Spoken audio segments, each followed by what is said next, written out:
Hello दोस्तों, कैसे आप सभी लोग। मैं शुभम चौधरी आप सभी का एसकेसी डिफेंस एकेडमी के यूट्यूब चैनल पे एक बार फिर से स्वागत करता हूं। और मैं लेके आ गया हूं आज आपके लिए इकोनॉमिक्स की एक बेहतरीन क्लास।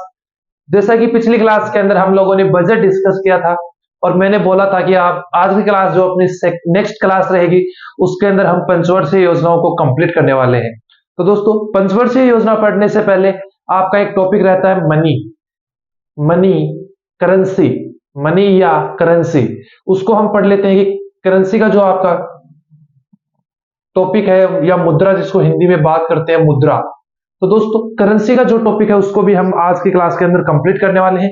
सबसे पहले हम जो करेंसी का टॉपिक है इसी को कंप्लीट करेंगे, फिर हम 5 ईयर प्लान के ऊपर आएंगे। और दोस्तों, जो आज की क्लास है वो थोड़ी लंबी होगी और अपनी इकोनॉमिक्स की लास्ट क्लास होगी थ्योरी की। इसके बाद आपको प्रैक्टिस क्वेश्चन की 2 या 3 क्लासेज और मिल जाएगी, उसके माध्यम से आप अपनी प्रैक्टिस कर सकते हैं। वहां पे आपको बेहतरीन लेवल के एमसीक्यू करवाए जाएंगे मेरे माध्यम से। तो टेलीग्राम चैनल को ज्वाइन कर लीजिए, उसका जो एमसीक्यू होंगे उनकी पीडीएफ के लिए, क्योंकि वहां पर बहुत से ऐसे क्वेश्चन होंगे जो आपको बेहतरीन लेवल के मिलेंगे और कुछ नए सीखने को भी जरूर मिलेगा आपको। और थ्योरी मैंने आपको कंप्लीट करवा दूंगा आज की क्लास के अंदर। तो दोस्तों, अगर आप हमारे चैनल पे पहली बार विजिट कर रहे हैं तो चैनल को सब्सक्राइब कर लीजिए और बेल आइकन को ऑल पे प्रेस करके रखिए ताकि आपके पास आने वाली क्लासेस का नोटिफिकेशन सबसे पहले पहुंच सके। और अगर आपको क्लासेस पसंद आ रही हैं तो अपने सभी दोस्तों के साथ क्लासेस को शेयर कर दीजिए। आज के सेशन को स्टार्ट करते हैं। टॉपिक अपना सबसे पहले करेंसी, कि करेंसी क्या होती है। तो करेंसी क्या है दोस्तों? वस्तु वस्तु या सेवा का मूल्य। वस्तु या सेवा का मूल्य क्या कहलाता है दोस्तों? करेंसी या मनी। क्या कह बोला दोस्तों मैंने? वस्तु या सेवा का मूल्य क्या कहलाता है दोस्तों? मनी या करेंसी कहलाता है। एक बात और आती है दोस्तों, जो जो मुद्रा का कार्य करे, जो मुद्रा का कार्य करे मनी कहलाता है। मनी कहलाता है। तो दोस्तों, जो मुद्रा का कार्य करता है वो क्या कहलाता है दोस्तों? मनी। अभी बात करते हैं दोस्तों कि वर्तमान के अंदर कौन सा जो अपन वस्तु विनिमय चल रहा है या मुद्रा विनिमय चल रहा है। जब हमें कोई वस्तु खरीदनी होती है तो हम उसके बदले में क्या पे करते हैं दोस्तों? मुद्रा या मनी पे करते हैं। जब मुद्रा नहीं हुआ करती थी जब मुद्रा नहीं हुआ करती थी तो दोस्तों वस्तु विनिमय चलता था। वस्तु विनिमय वस्तु विनिमय तो वस्तु विनिमय के अंतर्गत क्या होता है दोस्तों? वस्तु के बदले वस्तु के बदले वस्तु दी जाती थी या ली जाती थी। वस्तु के बदले वस्तु का आदान प्रदान का आदान प्रदान वस्तु विनिमय के अंदर क्या होता था दोस्तों? वस्तु के बदले वस्तु का आदान प्रदान किया जाता था। अभी बात कर लेते हैं दोस्तों, जो वस्तु विनिमय था वो किस प्रकार से होता था। तो दोस्तों, वस्तु विनिमय के अंदर मान लीजिए ये कोई एक ए पर्सन है और ये बी पर्सन है। इसके पास मान लीजिए दोस्तों गेहूं है। क्या है दोस्तों? गेहूं है। और इस व्यक्ति के पास चावल है। क्या है दोस्तों? चावल है। इस व्यक्ति को चावल की नीड है। किसकी नीड है? चावल की नीड है, आवश्यकता है। और जो बी व्यक्ति है इसे गेहूं की नीड है। किसकी नीड है? गेहूं की नीड है। तो दोस्तों, जो ए आदमी है वो क्या करेगा? इस बी को अपने गेहूं दे देगा। क्या करेगा? गेहूं देगा। और इससे बदले में क्या ले लेगा दोस्तों? इससे बदले में चावल ले लेगा। क्या लेगा? चावल। गेहूं किसे देगा? बी को। और बी से क्या ले लेगा दोस्तों? चावल ले लेगा, क्योंकि बी को तो क्या चाहिए थे? गेहूं। और बी ए को क्या चाहिए थे? चावल। तो ए को तो क्या मिल गया दोस्तों? चावल मिल गया।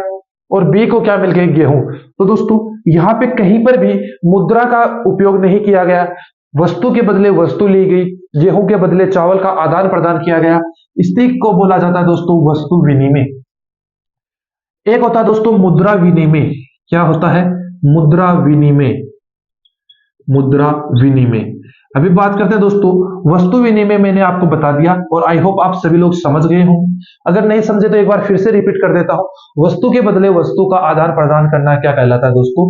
वस्तु विनिमय कहलाता है। नेक्स्ट बात कर लेते हैं आपके मुद्रा विनिमय की। तो मुद्रा विनिमय क्या होता है?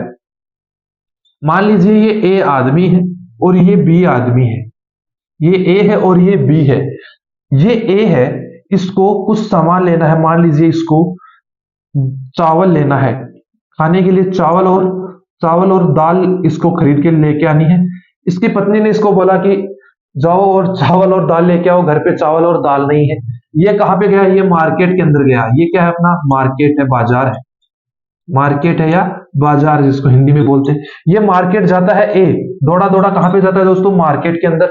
और मार्केट में कुछ बंदे बैठे हैं, दुकान वाले बैठे हैं, वो इसको चावल और दाल तौल के दे देते हैं और वो बदले में उससे क्या लेते हैं? पैसा लेते हैं। तो दोस्तों इसकी तो इसको क्या थी? नीड थी। क्या थी? चावल और दाल की तो इसको क्या थी? नीड, आवश्यकता थी। इसके पास क्या था दोस्तों? पैसा था, मनी था। क्या था दोस्तों? मनी था। इसने वो मनी किसको पे किया? मार्केट में बैठे हुए दुकानदारों को। मान लीजिए यहाँ पे कोई भी शॉपकीपर था, दुकानदार था, उसको इसने पैसा दिया। उसने, दुकानदार ने इसको क्या दिया? चावल और दाल, क्योंकि उसके दुकान के अंदर चावल और दाल थे। तो बी ने चावल व दाल दिए, किसके बदले दिए दोस्तों? पैसे के बदले। किसके बदले दिए दोस्तों? पैसे के बदले। तो ए को तो क्या मिली दोस्तों? वस्तु मिली। और ए ने क्या अदा किया? क्या चुकाया? पैसा चुकाया। तो इसी को बोला जाता है दोस्तों मुद्रा विनिमय। क्या बोला जाता है दोस्तों? मुद्रा विनिमय। आई होप आप दोनों पॉइंट समझ गए होंगे, वस्तु विनिमय और मुद्रा विनिमय। नेक्स्ट दोस्तों बात कर लेते हैं, हम लोगों ने अभी पढ़ा था वस्तु विनिमय। क्या पढ़ा था दोस्तों? वस्तु विनिमय। तो बात करते हैं वस्तु विनिमय की कौन कौन सी कमियां हैं। वस्तु विनिमय की कमियां, तो सभी लोग लिखेंगे वस्तु विनिमय की कमियां। क्या हेडिंग लगाएंगे? वस्तु विनिमय की कमियां। वस्तु विनिमय की कमियां। तो वस्तु विनिमय की कौन कौन सी कमियां हैं? उसके अंदर जो पहली कमी आती है वो आती है, क्या आती है दोस्तों? आवश्यकता का दोहरा संयोग। आवश्यकता का दोहरा संयोग। अभी बात करते हैं दोस्तों कि आवश्यकता का दोहरा संयोग किस प्रकार से होता है। तो वस्तु विनिमय के अंदर आप सभी को पता है कि वस्तु के बदले वस्तु ली जाती। तो देखिए, मान लीजिए ये कोई व्यक्ति एक्स है, ये कोई व्यक्ति वाई है, इसको चावल चाहिए। क्या चाहिए? चावल की इसको नीड है। और इसको मान लीजिए गेहूं की नीड है। किसकी नीड है? गेहूं की नीड है। इसकी नीड है, गेहूं की नीड है। और दोस्तों अभी बात करते हैं, इसके पास क्या है दोस्तों? एक मान लीजिए इसके पास गेहूं है, पहले से है, इसके पास अधिक मात्रा में है, और इसके पास चावल अधिक मात्रा के अंदर है। अभी दोस्तों ये दोनों एक दूसरे को जानते नहीं है, ये अननोन पर्सन है। क्या है दोस्तों? अननोन पर्सन है। क्या है दोस्तों? एक दूसरे को जानते नहीं, और एक को गेहूं चाहिए, एक को चावल चाहिए। अभी दोस्तों दोहरे संयोग, आवश्यकता का दोहरा संयोग। अभी मान लीजिए दोस्तों ये अक्स व्यक्ति है, इसको क्या चाहिए दोस्तों? चावल चाहिए।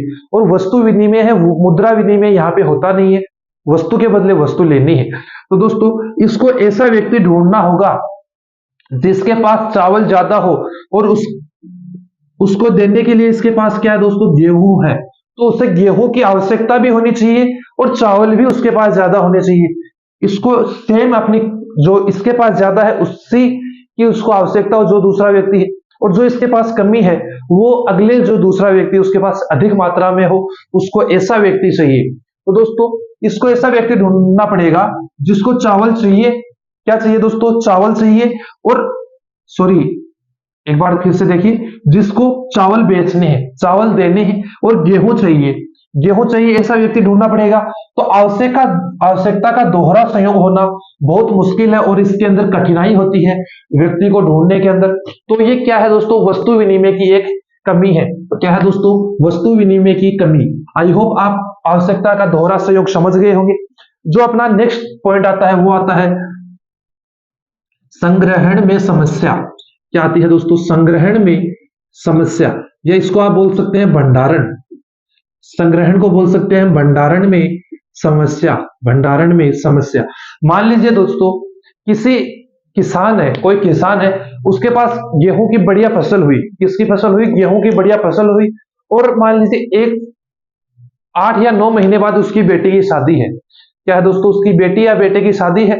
उसके अंदर उसको पैसा चाहिए होगा। क्या चाहिए होगा दोस्तों? पैसा चाहिए होगा।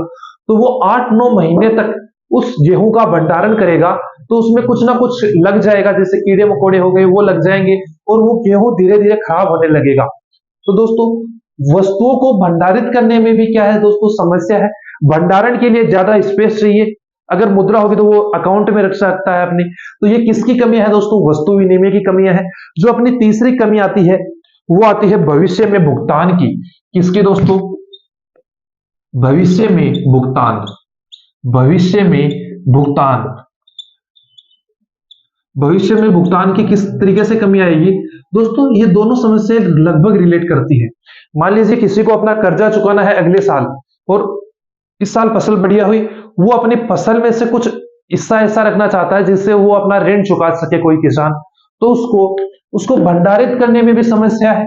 और भविष्य में अगर उसने भंडारित किया और भंडारण उसका खराब हो गया, मान लीजिए उसने 5 क्विंटल अनाज रख लिया अपने पास और वो धीरे धीरे 2 साल के अंदर खराब हो गया, तो उसको भविष्य में भुगतान करने में भी क्या होगी दोस्तों, समस्या होगी। अगर उसको पैसा मिल जाता है, करेंसी मिल जाती है, मुद्रा मिल जाती है, तो वो उसको सेफ तरीके से रख सकता है, अपने अकाउंट में रख सकता है या कहीं पे इन्वेस्ट करके रख सकता है। इस प्रकार से ये तीनों क्या है दोस्तों, वस्तु विनिमय की समस्याएं हैं। दोस्तों नेक्स्ट बात कर लेते हैं अपनी। नेक्स्ट दोस्तों बात करते हैं कि जो आपकी मुद्रा है उसके कार्य। तो सभी लोग लिखेंगे मुद्रा के कार्य। क्या लिखेंगे, मुद्रा के कार्य। क्या दोस्तों, मुद्रा के कार्य। तो दोस्तों जो मुद्रा के कार्य हैं हम उनको 2 पार्ट के अंदर डिवाइड करते हैं। कितने पार्ट के अंदर डिवाइड करते हैं दोस्तों, 2 पार्ट के अंदर। 2 पार्ट कौन कौन से हैं दोस्तों, जो अपना पहला पार्ट आता है वो आता है प्राथमिक या प्राइमरी वर्क, प्राइमरी कार्य, प्राथमिक कार्य। और जो अपना सेकेंडरी पॉइंट है वो है सेकेंडरी वर्क। क्या है दोस्तों, सेकेंडरी वर्क, द्वितीयक कार्य। कौन कौन से दोस्तों, प्राइमरी वर्क और सेकेंडरी कार्य। अभी बात कर लेते हैं जो आपका प्राइमरी वर्क है उसके अंदर कौन कौन से कार्य शामिल है मुद्रा की। तो दोस्तों जो आपका मुद्रा का प्राइमरी वर्क है उसके अंदर जो आपका पहला पॉइंट आता है वो है मूल्य का मापन करना। कौन सा दोस्तों, मूल्य का मापन। और दोस्तों जो आपका सेकंड पॉइंट आता है प्राथमिक कार्य के अंदर, कि एक तो हो गया मूल्य का मापन करना और जो सेकंड काम है वो है विनिमय का माध्यम। क्या दोस्तों, विनिमय का माध्यम, सोर्स ऑफ ट्रांसफॉर्मेशन या आदान प्रदान करने का जो साधन है वो क्या है दोस्तों, मुद्रा का प्राथमिक कार्य है। अगर सेकेंडरी वर्क के बारे में बात करें तो कौन कौन से कार्य आते हैं सेकेंडरी के अंदर दोस्तों। जो अपना पहला आता है वो आता है मूल्य का संचय। जो आपका मुद्रा है उसको हम इकट्ठा करके रख सकते हैं भविष्य की निधि के रूप में। मूल्य को एक जगह स्टोर करके रखना, मूल्य का संचय करना। एक आता है हमें किसी दूसरे व्यक्ति को अगर मूल्य चुकाना है या मनी चुकाना है या मुद्रा चुकानी है, करेंसी देनी है, तो क्या आता है दोस्तों, मूल्य का हस्तांतरण। क्या आता है दोस्तों, मूल्य का हस्तांतरण। तो मूल्य का ट्रांसफॉर्मेशन या हस्तांतरण किसका कार्य है दोस्तों, मुद्रा का सेकेंडरी वर्क है। तो दोस्तों एक बार फिर से रिपीट करेंगे, मुद्रा का प्राइमरी वर्क क्या है दोस्तों, मूल्य का मापन करना और विनिमय का माध्यम। ये 2 मुद्रा के प्राथमिक कार्य के अंतर्गत आते हैं। द्वितीय कार्य के अंदर आता है मूल्य का संचय करना, मूल्य का स्थानांतरण करना। दोस्तों मुद्रा के कार्य से आपके एग्जाम के अंदर डायरेक्ट क्वेश्चन बनता है, तो यहां से आपको इनको कंफर्म याद कर लेना है कि मुद्रा के प्राइमरी कार्य कौन कौन से हैं और द्वितीय कार्य कौन कौन से हैं। तो दोस्तों नेक्स्ट जो अपना पॉइंट रहेगा वो रहेगा मूल्य का अवमूल्यन। क्या रहेगा दोस्तों, मूल्य का अवमूल्यन। नेक्स्ट हमारा जो पॉइंट है दोस्तों, मैंने आपको बताया मुद्रा का अवमूल्यन। क्या है दोस्तों, मुद्रा का अवमूल्यन। तो सभी लोग लिखेंगे मुद्रा का अवमूल्यन। अभी दोस्तों बात करते हैं कि मुद्रा का अवमूल्यन क्या होता है। तो दोस्तों अवमूल्यन से सीधा सीधा है, अव का अर्थ होता है कमी। इस नाम को ध्यान से देखिए दोस्तों, अव का अर्थ होता है कमी, मूल्य का अर्थ होता है मूल्य में कमी। मुद्रा के मूल्य में कमी क्या कहलाता है दोस्तों? मुद्रा का अवमूल्यन कहलाता है। अभी बात करते हैं दोस्तों, इसकी जो डेफिनेशन है वो क्या होती है, परिभाषा किस प्रकार से होती है। तो दोस्तों आप सभी नोट डाउन करेंगे, किसी देश किसी देश की किसी देश की मुद्रा का किसी देश की मुद्रा का बाहरी मूल्य किसी देश की मुद्रा का बाहरी मूल्य कम करना कम करना क्या कहलाता है? कम करना मुद्रा का अवमूल्यन कहलाता है। मुद्रा का क्या कहलाता है दोस्तों? अवमूल्यन कहलाता है। अभी बात करते हैं दोस्तों कि बाहरी मूल्य क्या होता है। दोस्तों किसी भी देश की जो मुद्रा होती है उसके दो पार्ट होते हैं, एक उसका होता है बाहरी मूल्य, एक होता है आंतरिक मूल्य। एक होता है इंटरनल प्राइस, इंटरनल मूल्य, और एक होता है एक्सटर्नल मूल्य, एक्सटर्नल प्राइस। तो दोस्तों जो बाहरी मूल्य है उसको कम करना ही क्या कहलाता है? मुद्रा का अवमूल्यन कहलाता है। अभी बात आती है दोस्तों अपने इंडिया की, कि इंडिया के अंदर कितनी बार अवमूल्यन हो चुका है। तो इंडिया के अंदर भारत में अब तक तीन बार मुद्रा का अवमूल्यन हुआ है। दोस्तों ये क्वेश्चन डायरेक्ट पूछा जाता है। अभी बात आती है कि आपका जो मुद्रा का अवमूल्यन है वो कब कब हुआ है। तो जो पहला अवमूल्यन आता है वो होता है 1949 के अंदर। कब होता है दोस्तों? 1949 के अंदर होता है। नेक्स्ट जो अपना अवमूल्यन हुआ था वो हुआ था दोस्तों 1966 के अंदर। कब हुआ था दोस्तों? 1966 के अंदर। और थर्ड बार हुआ था दोस्तों 1991 के अंदर। तो दोस्तों आपको याद रखना है कि इंडिया के अंदर मुद्रा का जो अवमूल्यन है वो तीन बार हो चुका है, 1949 के अंदर, 1966 के अंदर और 1991 के अंदर। तो दोस्तों ये बहुत ही इंपॉर्टेंट क्वेश्चन है और एग्जाम में भी आपको देखने को मिलता है कि भारत में मुद्रा का अवमूल्यन अब तक कितनी बार हो चुका है। तो दोस्तों तीन बार हो चुका है। कब कब हुआ है? 1949, 1966 और 1991। अभी बात कर लेते हैं दोस्तों आपका मुद्रा का विमुद्रीकरण या नोटबंदी। आप सीधा लिखेंगे क्या? नोटबंदी। क्या लिखेंगे दोस्तों? नोटबंदी। तो दोस्तों आप सभी ने नोटबंदी के बारे में तो जरूर सुना होगा, क्योंकि आप सभी को पता है कि नोटबंदी हुई थी मोदी जी के समय 2016 के अंदर। कब हुई थी दोस्तों? 2016 के अंदर। तब 500 और 1000 के नोट बंद कर दिए गए थे। तो क्या दोस्तों भारत के अंदर एक बार ही विमुद्रीकरण या नोटबंदी हुई थी, जिसको इंग्लिश में डिमोनेटाइजेशन बोला जाता है, वो हुआ था? नहीं दोस्तों, आपको तो केवल वही याद है जो आपने देखा 2016 वाला, जुलाई 2016 वाला, सॉरी नवंबर 2016 के अंदर नोटबंदी हुई थी, वही आपको याद है, क्योंकि आपको वह तभी परेशान होना पड़ा था नोटबंदी के कारण। लेकिन दोस्तों इंडिया के अंदर अब तक टोटल 4 बार विमुद्रीकरण हो चुका है। कितनी बार दोस्तों? 4 बार विमुद्रीकरण हो चुका है। अगर बात करें आजादी से पहले और आजादी के बाद की, तो आजादी से पहले एक बार विमुद्रीकरण हुआ था 1946 के अंदर। कब हुआ था दोस्तों? 1946 के अंदर। बात करें बाद के अंदर, तो एक बार हुआ था मोरारजी देसाई की सरकार के अंदर, फिर हुआ नरेंद्र मोदी की सरकार के अंदर 2016 में, फिर चौथा जो 2023 के अंदर होता है विमुद्रीकरण, वो भी 4 बार हो चुका है। 2 बार पीएम मोदी की सरकार में, एक बार आजादी से पहले 1946 के अंदर, एक बार आपको हो चुका है मोरारजी देसाई की सरकार के अंदर। कब हुआ था दोस्तों? 1978 के अंदर। कब हुआ था दोस्तों? 1978 के अंदर हुआ था मोरारजी देसाई की सरकार के अंदर। तो बात कर लेते हैं दोस्तों आपके नोटबंदी की। इसे विमुद्रीकरण इसे विमुद्रीकरण इसे विमुद्रीकरण भी कहते हैं। विमुद्रीकरण भी कहते हैं। अभी बात कर लेते हैं दोस्तों जो नोटबंदी है उसके उद्देश्य क्या है। क्या दोस्तों उद्देश्य? दोस्तों कोई भी सरकार द्वारा योजना लाई जाती है, ये भी एक योजना ही है सरकार की कि नोट बंद करने हैं, सरकार की एक स्कीम है, योजना है। तो दोस्तों इसके क्या उद्देश्य हो सकते हैं, क्या पर्पज है? तो इसका दोस्तों जो सबसे पहला पर्पज आता है वो है काले धन को समाप्त करना। काले धन को समाप्त करना, जो आपकी ब्लैक मनी है उसको समाप्त करना, इसका क्या है? सबसे पहला उद्देश्य है। दूसरा, भ्रष्टाचार को रोकना। क्या है दोस्तों? भ्रष्टाचार को रोकना।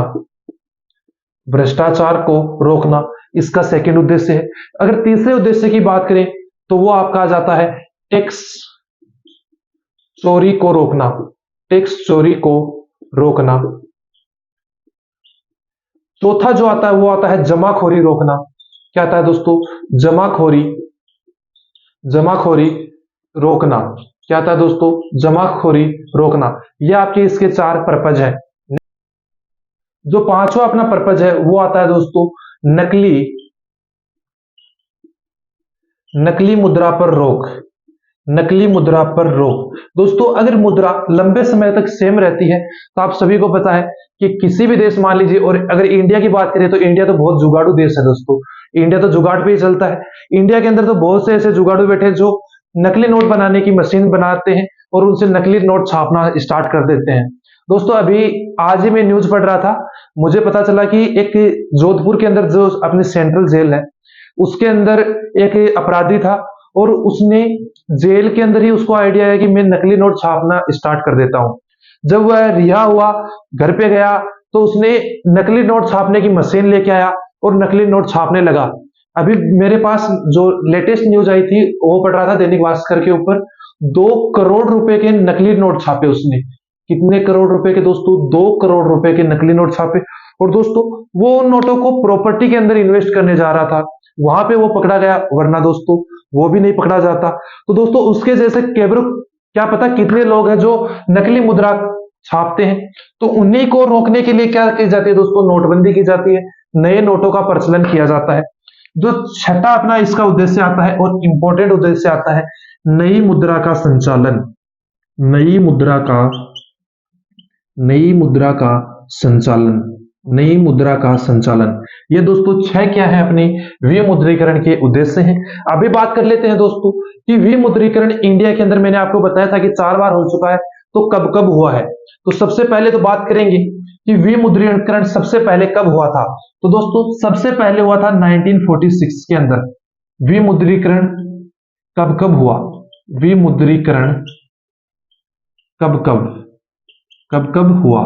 तो दोस्तों सबसे पहले हुआ 1946 के अंदर। उसके बाद दोस्तों अपना होता है 1978 के अंदर। कब होता है दोस्तों? 1978 के अंदर। तीसरा आपका होता है नवंबर 2016 के अंदर। फिर आपका फोर्थ टाइम होता है दोस्तों, कब होता है दोस्तों? जुलाई 2023 के अंदर। अभी दोस्तों 4 से 5 महीने के पहले ही हुआ था, जुलाई 2023 के अंदर इंडिया के अंदर चौथी बार विमुद्रीकरण। बात कर लेते हैं दोस्तों, जब 1978 में विमुद्रीकरण हुआ तो यहां पे जो पीएम थे वो थे मोरारजी देसाई। कौन थे दोस्तों? पीएम थे मोरारजी देसाई, मोरारजी देसाई, मोरारजी देसाई। यहां पे कौन थे दोस्तों? पीएम मोरारजी देसाई। यहां पे पीएम कौन थे? नरेंद्र मोदी। पीएम थे नरेंद्र मोदी। 2023 के अंदर जो हुआ उसके अंदर भी दोस्तों पीएम कौन थे? नरेंद्र मोदी, नरेंद्र दामोदर दास मोदी जिनका पूरा नाम है। ये दोस्तों तीनों के मैंने आपको पीएम बता दिए। अभी बात कर लेते हैं दोस्तों, जो 1978 में मोरारजी देसाई के समय नोटबंदी हुई या विमुद्रीकरण हुआ, उस समय कौन कौन से नोटों को बंद किया गया? तो इस समय नोटों को बंद किया गया दोस्तों 1000 रुपए के, 500 के, और दोस्तों हमारे इतिहास में 10,000 रुपए का नोट भी चला है। तो इस 10,000 रुपए के नोट को कब बंद किया गया था? मोरारजी देसाई के समय जब विमुद्रीकरण हुआ था तो इसको बंद किया गया था। बात कर लेते हैं नवंबर 2016 के अंदर। तो इस समय पे दोस्तों 500 और 1000 रुपए की नोट बंद हुई थी। कौन सी? 500 और 1000 रुपए की। और याद रखना दोस्तों 2016 के अंदर 2000 की नई नोट, 2000 की नई नोट चली थी। कौन सी नोट चली थी दोस्तों? 2000 की नई नोट चली थी। बात कर लेते हैं जुलाई 2023 के अंदर कौन से नोटों की नोटबंदी हुई। तो ये हुई थी दोस्तों केवल 2000 रुपए की।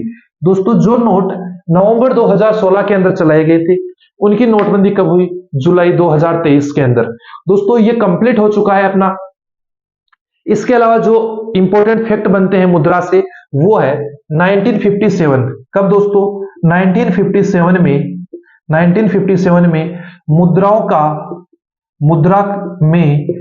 1957 में मुद्रा में दशमलव प्रणाली शुरू हुई। दशमलव प्रणाली शुरू हुई। कौन सी प्रणाली शुरू हुई दोस्तों? दशमलव प्रणाली शुरू हुई। दोस्तों दशमलव प्रणाली क्या थी? इस प्रणाली के अंदर दोस्तों 1 रुपया, जो 1 रुपया है, 1 रुपया 100 पैसे के बराबर होगा। क्या होगा दोस्तों? 1 रुपया 100 पैसे के बराबर होगा। ये बात कब से स्टार्ट हुई दोस्तों? 1957 में विमुद्रिक जो आपका दशमलव प्रणाली स्टार्ट हुई उसके बाद से। अभी नेक्स्ट बात कर लेते हैं दोस्तों आपकी, कि आप सभी ने भारतीय मुद्रा देखी है, और भारतीय जो मुद्रा है उसका सिंबल भी आप लोगों ने जरूर देखा होगा। तो दोस्तों जो भारतीय मुद्रा का सिंबल है वो कब से स्टार्ट हुआ, किसने वो सिंबल दिया, कहां से उसका उद्गम होता है, कब से वो सिंबल अपनाना स्टार्ट हुआ, सभी के बारे में डिस्कस करते हैं। तो दोस्तों भारतीय भारतीय मुद्रा का भारतीय मुद्रा का चिन्ह, भारतीय मुद्रा का चिन्ह। तो दोस्तों सबसे पहले तो बात कर ले कि भारतीय मुद्रा का चिन्ह कौन सा है। तो दोस्तों भारतीय मुद्रा का चिन्ह आप लोगों ने देखा होगा, इस प्रकार से आप लोगों ने देखा है। ये भारतीय मुद्रा का क्या है दोस्तों? सिंबल है, प्रतीक, भारतीय मुद्रा का प्रतीक, भारतीय मुद्रा का प्रतीक क्या है दोस्तों? भारतीय मुद्रा का प्रतीक कैसा है? रुपया है। इसको कब अपनाया गया? तो अपनाया गया दोस्तों इसको कब? 2010 के अंदर। कब अपनाया गया था दोस्तों? 2010 के अंदर। अभी बात कर लेते हैं दोस्तों कि 2010 के अंदर इस सिंबल को अपनाया गया। तो ये सिंबल दिया किसने? प्रारूप किसने तैयार किया? प्रारूप किसने तैयार किया? किसने तैयार किया?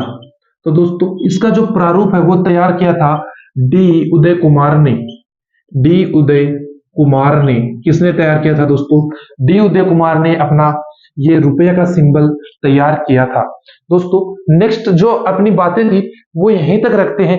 और दोस्तों एक बात और बता देता हूं जो आपके एग्जाम में बार बार क्वेश्चन भी पूछे जाते हैं, वो है मुद्रा के जो आपके नए नोट हैं। क्या है दोस्तों? नए नोट। नए नोटों पर किस किस चीज के प्रतीक हैं? तो आप सभी लोग लिखेंगे नए नोटों पर पीछे की तरफ प्रतीक चिन्ह, पीछे की तरफ प्रतीक चिन्ह कौन कौन से हैं? तो दोस्तों सबसे पहले हम नोट का देखेंगे 10 रुपए के नोट का। कौन से नोट का? 10 रुपए की। फिर हम देखेंगे 20 रुपए के नोट पे कौन सा है? तो दोस्तों 10, 20। फिर अपना आता है 50 रुपए का नया नोट। कौन सा आता है दोस्तों? 50 रुपए का। फिर आता है 100 रुपए का। फिर आता है 200 रुपए का। कितने रुपए का? 200 का। फिर आता है अपना दोस्तों 500 रुपए का। फिर आता है दोस्तों अपना जो नोटबंदी के अंदर फिर से जुलाई 2023 के अंदर बंद कर दिया गया है 2000 रुपए का नोट। तो इन सभी को मैं आपको दिखाता हूं, पहले आपको दिखा देता हूं एक बार कि कौन कौन से हैं, और उसी के अकॉर्डिंग हम लिखते हुए चलेंगे। तो सबसे पहले आप अपनी स्क्रीन के ऊपर देख सकते हैं 10 का नोट। मेरे हाथ में दोस्तों ये 10 का नोट है। अगर आपके पास होगा 10 का नोट तो आप उसके अंदर देख सकते हैं जो पीछे की तरफ है नोट के पीछे की तरफ आपको यहाँ पे एक तरफ तो लिखा हुआ मिलेगा स्वच्छ भारत एक कदम स्वच्छता की ओर, और दूसरी तरफ दोस्तों आपको मिलेगा सूर्य मंदिर कोणार्क। क्या है दोस्तों? सभी लोग लिख लेंगे सूर्य मंदिर कोणार्क, सूर्य मंदिर कोणार्क, ये लिख लेंगे। और दोस्तों जो आपका 20 रुपए का नोट है उसके ऊपर देखेंगे तो आपको पीछे की तरफ यहां पे देखने को मिलेगा क्या दोस्तों? एलोरा की गुफाएं। क्या देखने को मिलेगा दोस्तों? एलोरा की गुफा। बात कर लेते हैं दोस्तों नेक्स्ट 50 रुपए के नोट की। कौन से नोट की दोस्तों? 50 रुपए के नोट की। 50 रुपए के नोट के ऊपर दोस्तों आप जब पीछे की तरफ देखेंगे तो वो कौन सा है? 50 रुपए पे है दोस्तों हम्पी। आप सभी लोग देख सकते हैं 50 रुपए पे किसका प्रतीक चिन्ह है दोस्तों? हम्पी का प्रतीक चिन्ह है। नेक्स्ट दोस्तों आपको 100 रुपए के नोट पे भी दिखा देता हूं कि 100 रुपए के नोट पे क्या है। दोस्तों ये है अपना 100 रुपए का नोट। इसके ऊपर आपको लिखा हुआ मिलेगा रानी की वाव। और दोस्तों जो ये आप फोटो देख रहे हैं ये रानी की जो वाव है उसका बाहरी दृश्य आपको दिखाया गया है। क्या दिखाया गया है दोस्तों? रानी की वाव। अभी बात कर लेते हैं दोस्तों आपके 200 रुपए के नोट पे कौन कौन से नेक्स्ट बात कर लेते हैं अपने दोस्तों 200 रुपए के नोट की। तो दोस्तों जो आपका 200 रुपए का नोट है उस पे आपका आता है सांची का स्तूप, सांची का स्तूप, सांची का स्तूप। और दोस्तों नेक्स्ट जो आपका नोट आता है वो आता है 500 रुपए का नोट। तो जो आपका 500 रुपए का नोट है उस पे आता है लाल किला। क्या आता है दोस्तों? लाल किला। और आपका जो 2000 रुपए का सबसे बड़ा नोट था वर्तमान की इंडियन करेंसी का, उस पे आता था दोस्तों मंगलयान, मंगलयान। दोस्तों यहां से भी आपकी एग्जाम में जरूर क्वेश्चन पूछा जाता है, जो नोट्स हैं यहां से कि इनके पीछे क्या लिखा हुआ है, यहां से आपके एग्जाम में क्वेश्चन बार बार पूछा गया है और देखने को भी मिलते हैं। और दोस्तों बहुत से स्टूडेंट्स इसको गलत करके आते हैं, तो आपको गलत नहीं करके आना है। और दोस्तों पूछ लिया जाए कि वर्तमान में चलन में जो नोट है उनमें सबसे बड़ा नोट कौन सा है, तो दोस्तों आप करके आएंगे 500 रुपए का सबसे बड़ा नोट है, क्योंकि 2000 रुपए का नोट जुलाई 2023 से नोटबंदी के कारण बंद हो चुका है। अभी इसकी छपाई नहीं हो रही है, ये मार्केट में नहीं आ रहा है। तो वर्तमान चलन के अंदर 500 रुपए का सबसे बड़ा नोट है। एक क्वेश्चन आता है दोस्तों, एक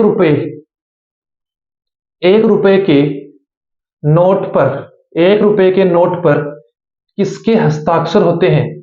किसके हस्ताक्षर,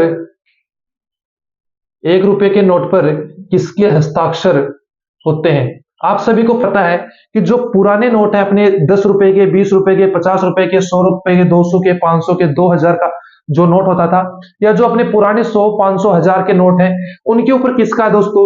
आरबीआई के गवर्नर। इन सभी पे किसका होता है दोस्तों? आरबीआई के गवर्नर, आरबीआई के गवर्नर का हस्ताक्षर होता है। किन नोटों पे दोस्तों? जो भी अपने बड़े नोट हैं, एक रुपए से जितने भी बड़े, एक रुपए से बड़े नोटों पर, एक रुपए से बड़े नोटों पर किसके हस्ताक्षर होते हैं दोस्तों? आरबीआई के गवर्नर के। वर्तमान गवर्नर की बात कर ले, थोड़ी सी बात कर लेते हैं दोस्तों, वर्तमान में गवर्नर कौन है? वर्तमान में आपको किसके हस्ताक्षर देखने को मिलते हैं? तो दोस्तों वर्तमान के अंदर आपको हस्ताक्षर देखने को मिलते हैं शक्तिकांत दास। किसके दोस्तों? शक्तिकांत दास की, शक्तिकांत दास की। नेक्स्ट बात करते हैं दोस्तों, आपके एक रुपए के नोट पर किसके हस्ताक्षर आपको देखने को मिलते हैं? तो दोस्तों जो आपका एक रुपए का नोट है उस पे हस्ताक्षर किसके होते हैं? आपके वित्त सचिव के। किसके हस्ताक्षर होते हैं दोस्तों? वित्त सचिव के। और दोस्तों एक क्वेश्चन यहां से और बनता है कि जो एक रुपए का नोट है, एक रुपए का नोट, एक रुपए का नोट कौन जारी करता है? कौन जारी करता है? तो दोस्तों आपको एग्जाम में ऑप्शन मिलता है आरबीआई, भारत सरकार, वित्त मंत्रालय और एक नन ऑफ दीज मिल जाता है। तो लोग क्या करके आते हैं, जो स्टूडेंट्स हैं, मोस्ट ऑफ स्टूडेंट्स आरबीआई को टिक लगा के आते हैं। किसको लगा के आते हैं दोस्तों? आरबीआई को। लेकिन यहाँ पे आरबीआई बिल्कुल गलत आंसर है दोस्तों। जो एक रुपए का नोट है वो भारत सरकार जारी करती है दोस्तों। कौन जारी करती है दोस्तों? भारत सरकार के द्वारा एक रुपए का नोट जारी किया जाता है। और दोस्तों जो बाकी के जितने भी नोट हैं वो कौन जारी करता है दोस्तों? आपका आरबीआई जारी करता है। एक क्वेश्चन दोस्तों और है, वर्तमान में प्रचलन में सबसे छोटा नोट, सबसे छोटा नोट, तो वो है दोस्तों आपका एक रुपए का। कितने का नोट है दोस्तों? एक रुपए का। और सबसे बड़े नोट की बात करें, किसकी बात दोस्तों? सबसे बड़े नोट, तो वो है दोस्तों आपका 500 रुपए का। कितने रुपए का दोस्तों? 500 रुपए का। क्योंकि 2000 रुपए का नोट बंद हो चुका है जुलाई 2023 से। तो दोस्तों एक क्वेश्चन और बनता है कि जो आपका नोट है, क्या है दोस्तों? नोट पर मूल्य, नोट पर मूल्य कितनी भाषाओं में लिखा होता है? कितनी भाषा में, कितनी भाषा में लिखा होता है? तो दोस्तों जो आपका मूल्य है वो देखिए, मैं आपको दिखाता हूं, पहले नोट पे दिखाता हूं कि कितनी भाषाओं के अंदर होता है। तो देखिए दोस्तों ये आपका नोट है, क्या है दोस्तों? ये 50 रुपए का नोट है। चाहे आप कोई सा भी नोट ले लीजिएगा, चाहे वो 10 रुपए का हो, चाहे 500 का हो, 2000 का, अगर आपके पास है पुराना वाला कोई भी नोट लेके देख लीजिएगा। जब आप उसको पलटेंगे, पीछे की तरफ लेके जाएंगे, तो आपको नोट के एक तरफ तो स्वच्छ भारत वाला मिलेगा, एक तरफ आपको दोस्तों ये चित्र मिल जाएगा, जितने का मान लीजिए नोट है उसके हिसाब से वो मैंने आपको बताई, ये आपको सिंबल मिलेंगे। मैंने 50 का नोट लिया है तो इसके ऊपर दोस्तों हम्पी का जो सिंबल है वो इस तरफ है, और दोस्तों यहाँ पे एक बॉक्स बना हुआ है। क्या बना हुआ है दोस्तों? एक बॉक्स। इसके अंदर कुछ भाषाएं लिखी हुई हैं दोस्तों। इसके अंदर टोटल 15 भाषाएं हैं। कितनी भाषाएं हैं आप नोट के अंदर गिन के देख सकते हैं, जो पीछे की तरफ इसके अंदर कितनी भाषाएं लिखी होती है दोस्तों? 15 भाषाएं। और दोस्तों एक इंग्लिश के अंदर लिखा होता है 50 रुपीज। इस बॉक्स के अंदर आप देखेंगे तो आपको इंग्लिश और हिंदी के अंदर नहीं मिलेंगे, तो 50 रुपीज यहाँ पे लिखा हुआ है, और जब आप नोट को पलटेंगे तो यहाँ पे आपको लिखा हुआ मिलेगा 50 रुपए, 100 रुपए, 200 रुपए, 500 रुपए, 10 रुपए, 20 रुपए। तो दोस्तों एक भाषा 50 रुपए हिंदी के अंदर, दूसरी पीछे की तरफ जाएंगे इंग्लिश के अंदर मिल गया, फिर 15 भाषाएं एक बॉक्स के अंदर है। तो टोटल कितनी भाषाएं हैं दोस्तों? 2 + 15, 2 + 15 17 भाषाएं। 15 तो एक बॉक्स के अंदर आपको दी गई हुई है, और एक हिंदी और इंग्लिश। टोटल कितनी भाषाएं हैं दोस्तों? 17 भाषाएं।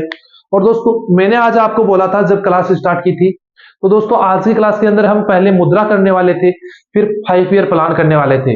लेकिन दोस्तों आज की क्लास को यहीं तक रखेंगे, क्योंकि लंबी क्लास हो चुकी है, लगभग 35 से 40 मिनट की क्लास अपनी हो चुकी है, और आज की क्लास को यहीं तक रखते हैं। और जो अपना 5 ईयर प्लान की क्लास है वो हम कल कंप्लीट कर लेंगे, क्योंकि आपके ऊपर भी एक साथ बोझ नहीं पड़ना चाहिए। आप अगर आज की क्लास के अंदर जो मुद्रा मैंने आपको पढ़ाई है, इसके इंपॉर्टेंट फैक्ट्स पढ़ाए हैं, नोट वाली जो मैंने आपको चीजें बताई हैं, अगर आप सभी कंप्लीट कर लेते हैं तो आपके लिए बहुत ही सफिशिएंट मैटर होगा आज के लिए। तो दोस्तों आज की क्लास को यहीं तक रखते हैं, और चैनल पे अगर आप नए हैं, पहली बार विजिट कर रहे हैं, तो चैनल को सब्सक्राइब कर लीजिए और बेल आइकन को ऑल पे प्रेस करके रखिए, ताकि आपके पास आने वाली क्लासेस का नोटिफिकेशन सबसे पहले पहुंच सके। और दोस्तों पीडीएफ और जो क्वेश्चन की पीडीएफ डलने वाली है, उसके लिए आप हमारे टेलीग्राम चैनल एसकेसी डिफेंस एकेडमी को ज्वाइन कर सकते हैं। उसका लिंक भी आपको डिस्क्रिप्शन बॉक्स के अंदर मिल जाएगा। तो दोस्तों मिलते हैं अगली क्लास के अंदर, और दोस्तों 100% अगली क्लास के अंदर 5 ईयर प्लान आपको कंप्लीट करवा दूंगा, और वो अपनी इकोनॉमिक्स की लास्ट क्लास होगी दोस्तों। तो दोस्तों मिलते हैं अगली क्लास में, तब तक के लिए जय हिंद, जय भारत।